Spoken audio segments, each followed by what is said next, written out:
The human mind can only perceive 3 dimensions of physical space and then the 4th dimension of time. So again, space and time is the space in which we dwell, the dimension in which we live. We can't see or perceive other dimensions, so for the time being we are limited to this 4-dimensional reality. And what's really interesting is our capacity to pattern that 4-dimensional reality. I mean, one of the reasons that I love things like music is that music and cinema and media is a kind of painting in time.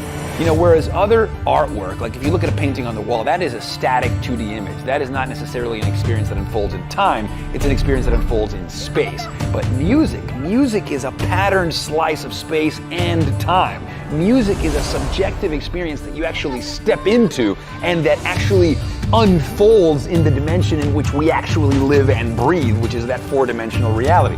So when you talk about the power of rhythm, when you talk about the power of collective ecstasy, why people go to concerts, why people go to festivals, because the musicians essentially start by instrumenting rhythm.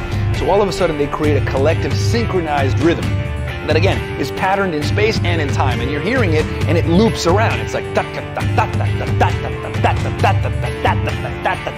so you start to pattern the rhythm that unfolds in space and time, and then you invite the audience to step into it. So all of a sudden everybody becomes synchronized, you know, so we all become one thing, and that's what's called collective experience. And in that ecstasis, in that merger where everybody becomes synchronized under one patterned experience that unfolds in space and in time, is when music purges us. It's when music leads to that aesthetic arrest, that consummation. We pop out on the other side of that experience saying, oh my God, that festival was amazing. I felt so connected to the people. The vibes were so good. You had to be there to know what I feel. These experiences are ineffable. They are beyond articulation. Words do not give them justice. We can't just tile the experience over with description. You have to see it to believe it. You have to experience to know what I'm talking about.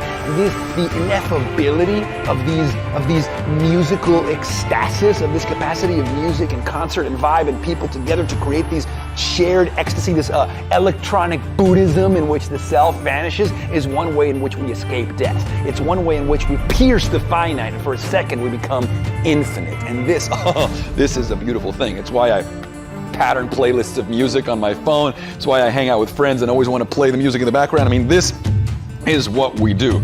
We pattern, we colonize, we decorate, we architect, we stage space and time. We are 4-dimensional engineers, my friends. That's what we are.